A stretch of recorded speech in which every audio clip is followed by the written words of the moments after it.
ሰላም ጤና ይስጥልን። ከዚህ ቀደም ስለ ባላንሶች አይተናል። ሁለት አይነት አይተናል። የባላንስ አይነቶች እንግዲህ ሶስት ናቸው ብለናል። ሁለቱን አይተናል። የመጀመሪያው ምንድነው? የእግር ፍሬን ቤዝ ያደረገ ነው። ለምሳሌ እያሽከረከርን ያለ ፍሬን ፍሪሲዮን ይዘን እንቆምና ባላንስ አድርገን የምንነሳበት ነው፣ በእግር ፍሬን ማለት ነው። ሁለተኛው ነገር ደግሞ መኪናው ሙሉ በሙሉ እናቆምና የእጅ ፍሬን ስበን የእጅ ፍሬኑን ቤዝ አድርገን ባላንስ አድርገን እጅ ፍሬኑን አውርደን የምንነሳው አይነት ነው። ዛሬ ደግሞ እየሄድን የምንሰራውን የባላንስ አይነት እንጠቀማለን። ይሄ እንግዲህ ለቤንዚን መኪኖችም ይጠቅማል፣ ለናፍጣ መኪኖችም ይጠቅማል። ከዛ በተጨማሪ ደግሞ ከፍተኛ ጭነትን ለጫኑ ተሽከርካሪዎች በጣም ወሳኝ ነው። ለምሳሌ ብዙ ህዝብ የጫነ ተሽከርካሪ፣ ብዙ እቃዎችን ወይ ደግሞ የተለያዩ ጭነቶችን የጫነ ተሽከርካሪ ቆመን እንነሳለን ብንል ብዙ ጊዜ ሊያስቸግረን ይችላል ማለት ነው። ስለዚህ በተለይ እንቅስቃሴ አነስተኛ እንቅስቃሴ ያለበት የማይቆምበት የተወሰነ ሄዶ ቆም የሚባልበት የመንገድ ሁኔታ ላይ እነዛ ሁለቱን የባላንስ አይነቶች ከምንሰራ ይሄን እየሄድን የምንሰራው የባላንስ አይነት በጣም ጠቃሚ ነው ማለት ነው። ይሄ እንግዲህ ለቤንዚንም ለናፍጣም ያገለግላል።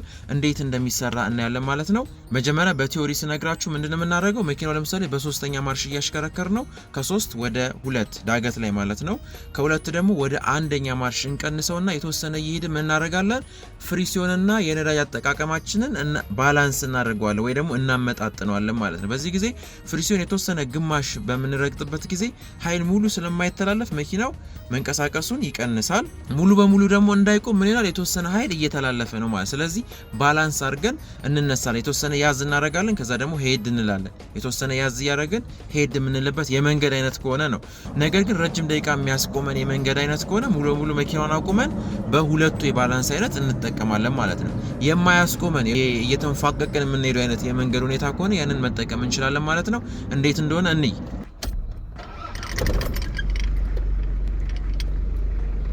ለምሳሌ አንደኛ ማርሽ ነበረ። በአንደኛ ማርሽ እየሄድኩኝ ነበረ። አሁን ሁለተኛ ማርሽ ላይ ነው። ከዛ ምን አደርጋለሁ? እቺ ማርሼን እቀንሳትና ምን አደርጋለሁ? አንደኛ ማርሽ አደርጋለሁ። አንደኛ ማርሽ ካደረኩኝ በኋላ ምንድነው ማድረገው? እንደምታዩት ፍሬን አልይዝም። የተወሰነ ፍሪ ሲሆን የተወሰነ ግማሽ ማለት ነው። ቅድማ ሙሉን ስለቀው ይሄዳል መኪናው። ስለዚህ እንዳይሄድብኝ ምን አደርጋለሁ? ፍሪሲዮን ግማሽ ነዳጅ ግማሽ አድርጌ እቆማለሁ ማለት ነው። መንገዱ ደግሞ ሲለቀቅ ጠጋ እላለሁ። ትንሽ ፈጠን ደግሞ ሲልብኝ ያዝ አደርጋለሁ መኪናውን። አሁንም ደግሞ መንገዱ ክፍት ሲሆን ጠጋ እላለሁ። እንደዚህ እየለቀኩኝ ጠጋ እላለሁ እየለቀኩኝ። ልክ ደግሞ ከፊት ያለው መኪና ስቀርቦ ምን አደርጋለሁ? ፍሪሲዮኔ ረገጥ ሳደርግ መኪናው ሙሉ በሙሉ ፍጥነቱን ይቀንሳል ማለት ነው። ስለዚህ አሁን ለቀቅ ሳደርገው ይሄዳል፣ ያዝ ደግሞ ሳደርገው ይቆማል ማለት ነው። ይሄ እንግዲህ ማለት ነው በፍሪሲዮን ብቻ ነው ይቆማል ማለት ነው። ፍሬን አልተጠቀምኩም ማለት ነው። ስለዚህ አንዳንዴ በእንደዚህ አይነት መልኩ ባላንስ መስራት እንችላለን ማለት ነው። ስለዚህ ይሄኛው የባላንስ አይነት እየሄድን የምንሰራው የባላንስ አይነት ይባላል ማለት ነው። ምንም አይነት የፍሬን ክፍሎችን ሳንጠቀም ማለት ነው። የመጀመሪያው ምንድነው የምናደርገው? ሙሉ በሙሉ ፍሬንና ፍሪሲዮን ይዘን ቆመን ከዛ በኋላ ማርሽ እናስገባለን። ባላንስ ሰርተን ፍሬናችን ለቀን ነዳጅ እየሰጠን የምንሄደው የባላንስ አይነት አለ።